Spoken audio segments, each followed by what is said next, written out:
세미한 음성 들려주시기를 바랍니다. 우리 치유자 박세훈 집사님 대부분은 마음이 하는 거 분이 같이 한대요.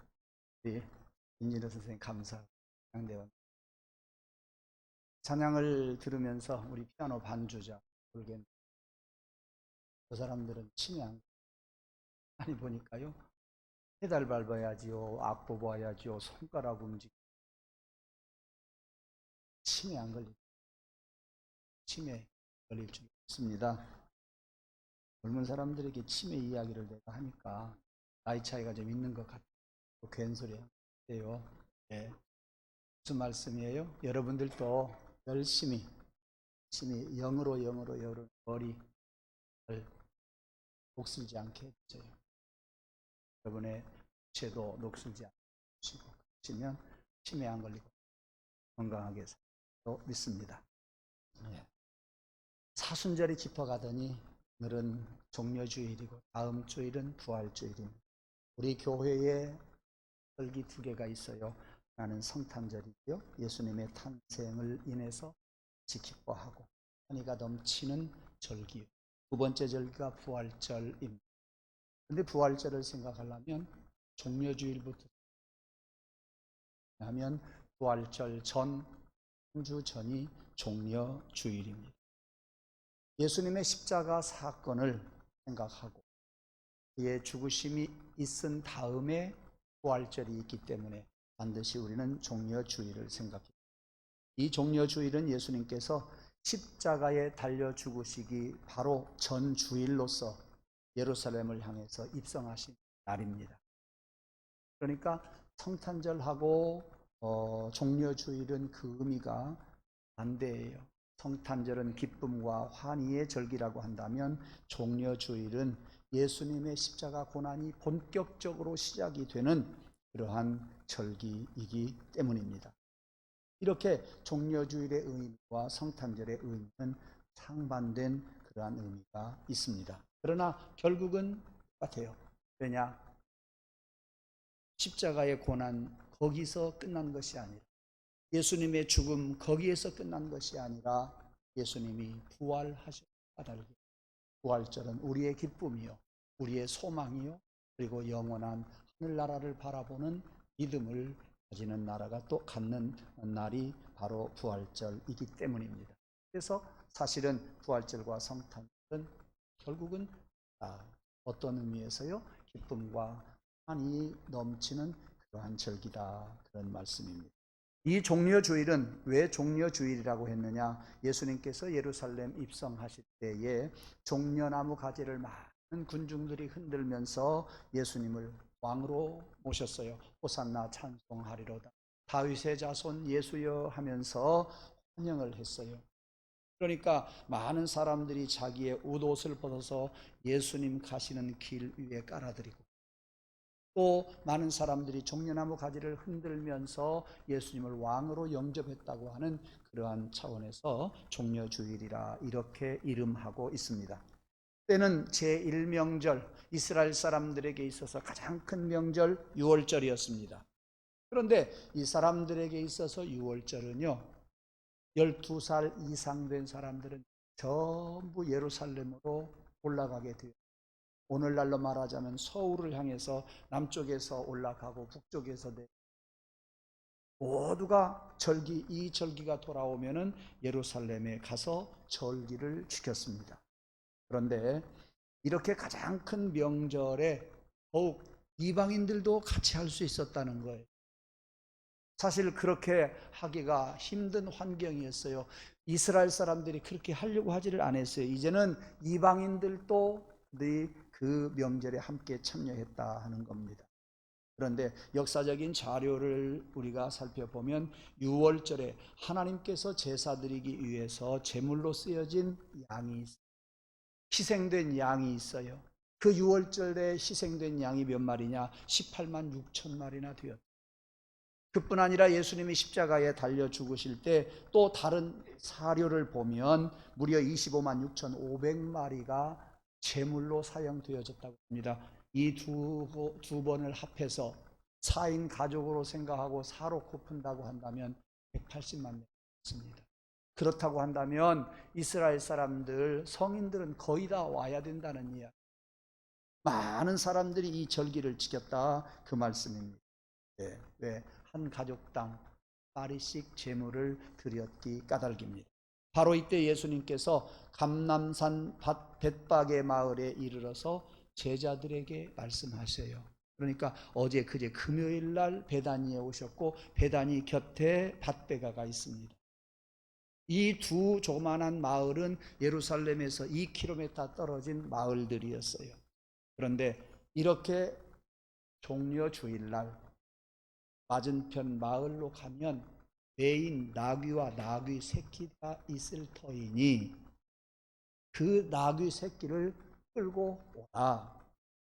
그리고 만일 누가 나귀 새끼를 왜 풀어가느냐고 이야기하거든 주께서 쓰시겠다 해라. 이렇게 가르쳐 주었어요. 그 명령을 받은 제자들은 가서 나귀를 끌고 왔습니다.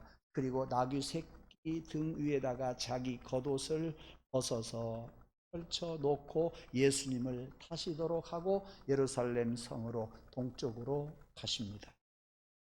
예루살렘 성에 그렇게 입성하실 때에 많은 사람들이 환호를 했어요. 많은 사람들이 종려나무 가지를 흔들었어요. 여러분, 왕으로 입성하시는 예수님이 왜 나귀 새끼를 탔느냐 그 말이에요. 나귀 새끼를 탄 것은 그때 당장에 있어서 그렇게 된 거 아니에요. 이미 구약 성경에 예언자들로 하여금 나귀 새끼를 타고 메시아가 들어갈 것을 가르쳐 주었어요. 우연한 이야기가 아니다 그 말이에요. 우연한 일이 아니라 그 말이에요. 일찍이 예언되어진 말씀이 지금 성취되었다 그 말씀입니다. 여러분, 왕이면 나귀 새끼 가는 거 어울려요? 뭔가 어울리지 않잖아요. 옛날로 말할 것 같으면 마차라도 그래도 타고 가야 할 텐데 나귀도 아닌 나귀 새끼를 타고 입성을 하신다. 뭔가 어울리지 않는 것 같아요. 나귀 새끼 하니까 생각나는 게 있어요. 현대 자동차에 보면 차 이름들이 있지요. 포니라고 하는 뜻은 뭐예요? 그 단어는 조랑말이에요. 그러니까 현대 자동차에서는 맨 처음에 조그마한 포니 만들어 놓고 다음에 큰 것을 만들라고 이렇게 포니라고 했죠. 포니는 조랑말이라는. 그 다음에 또 차 있어요. 갤로퍼. 갤로퍼는 무슨 뜻인지 아세요? 차게 달리는 말을 이야기하고, 또 하나는 전쟁에서 승리하고 개선장군하는 그 장군이 타고 오는 말을 일컬어서 갤로퍼라고. 또 이름이 있어요. 현대자동차에 최근에 오래됐죠. 뭐 최근이야. 그래도 포니보다도 엘란트라보다 소나타보다 최근에 생긴 뭔지 아세요? 제네시스. 제네시스는 그야말로 명말이에요. 값비싼 명말을 일컬어서 제네시스라고 해요. 그렇다고 한다면 우리나라 대통령도 제네시스를 타고 다니지 않겠어요? 거기다가 방탄유리를 끼고 많은 사람들이 뒤를 따라다니고 대통령이 내리기만 하면 수행원들이 또 둘러싸서 정신없이 좌우 위아래를 바라보면서 경호하느라고 정신이 없어요. 그런데 만왕의 왕으로 예루살렘 성에 입성하시는 예수님은 제네시스는 못할 망정 갤로퍼라도 타야지요. 네. 그런데 그것도 아니고 뭘 탔어요? 새끼를 탔어요. 구약성경에 이미 가르쳐 주신 대로 나귀 새끼를 타셨어요.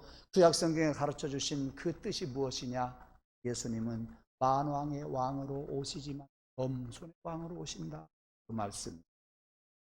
마태복음 21장 5절 말씀에 보면 시온 딸에게 이르기를 네 왕이 너에게 임하나니 그는 겸손하여 나귀 곧 멍에 매는 짐승의 새끼를 탔도다.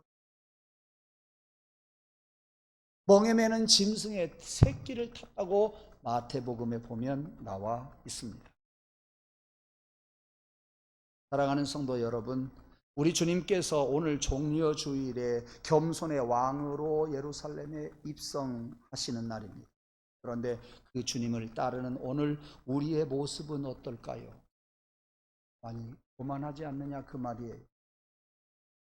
어린아이들 앞에 교만했던 나의 모습, 연약한 사람들 앞에서 교만했던 나의 모습, 정치가로서 능력가로서 어떤 힘 있는 사람으로서 많은 사람들을 무시했던 나의 모습, 오늘 우리들이 조금 돈이 있다고 많은 사람들을 깔보았던 모습, 이 모양 저 모양으로 많은 사람들을 비교하면서 교만해지지 않았는가 한번 생각해 보시기를 바랍니다.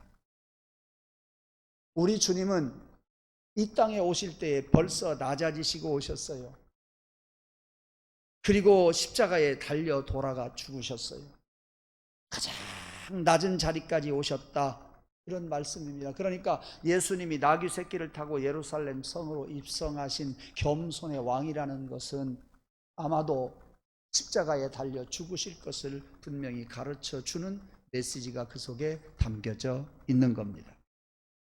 겸손함으로 예루살렘 성에 입성하셨어요.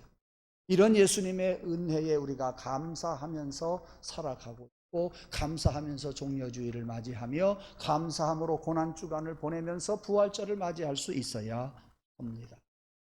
저는 종려주일날 우리가 항상 성찬식을 하는데 종려주일과 성찬을 어떻게 상관관계를 지어서 말씀을 전할까?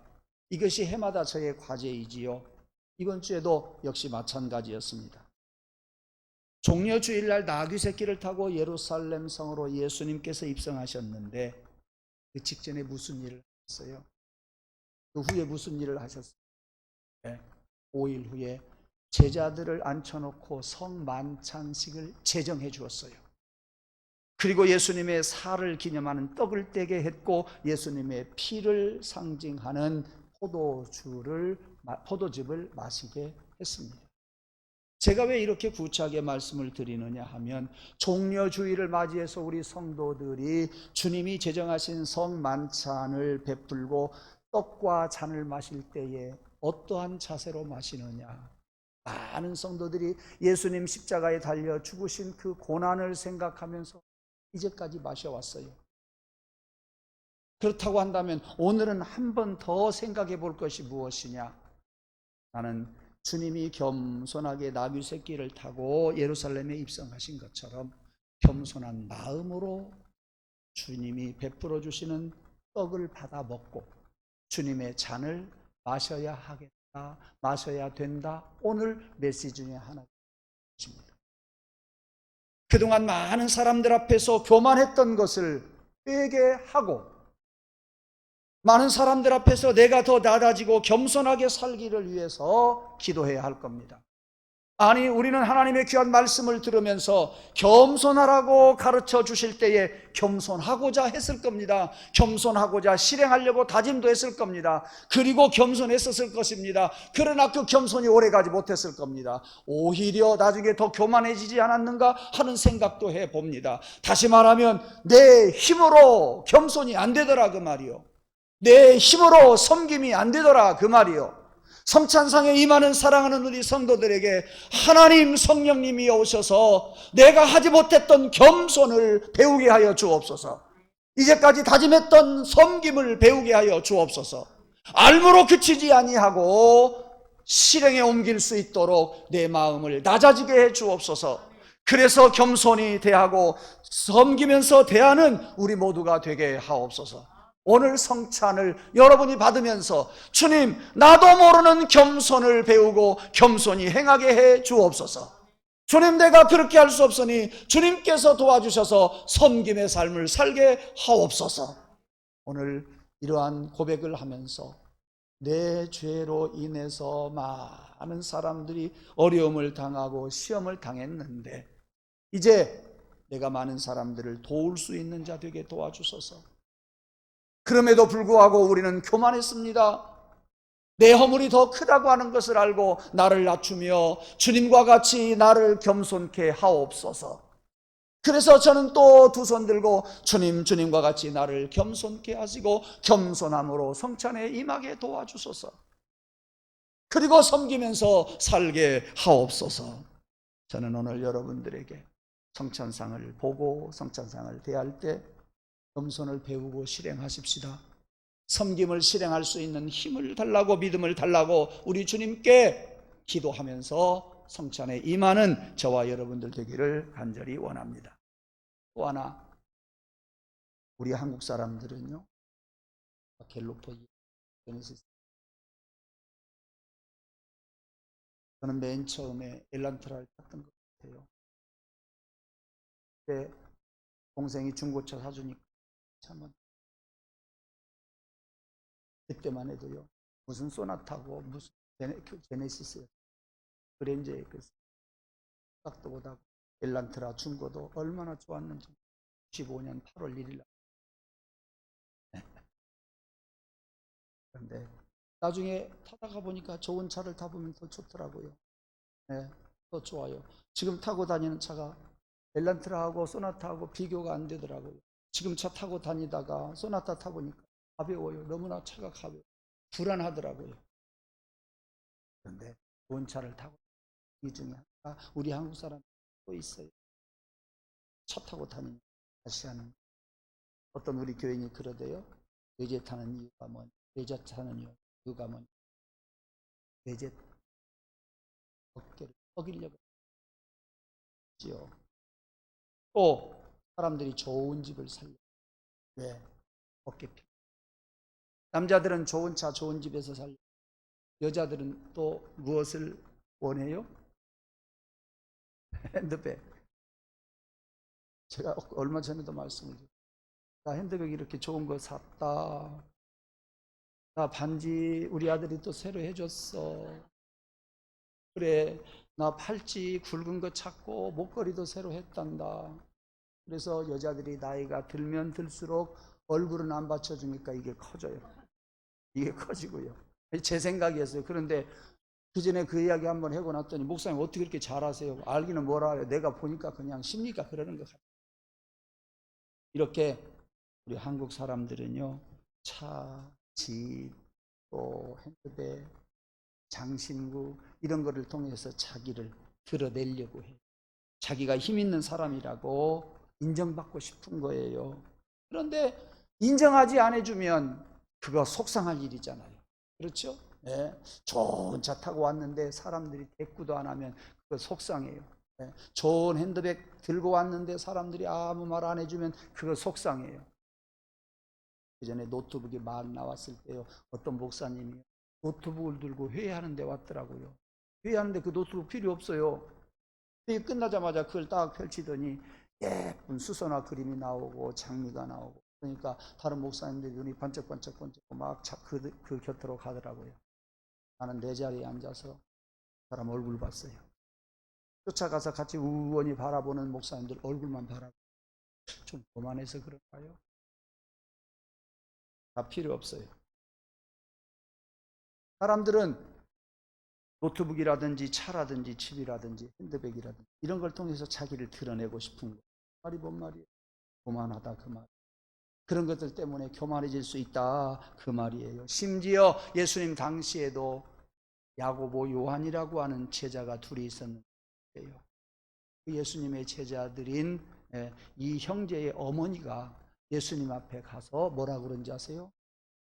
당신이 왕의 자리에 임하거든 우리 두 아들 중에 하나는 좌의정 하나는 우의정 자리에 앉혀주십시오 그랬단 말이에요. 치맛바람이 거기서부터 일어났고, 예. 너나 할 것 없이 이와 같이 우리는 자기를 드러내려고 해요. 교만해져 버리고 말아요. 예. 그래서 주님은 말씀하세요. 너희 중에 누구든 죽고자 작아질 것이요 죽고자 하는 자는 살리라.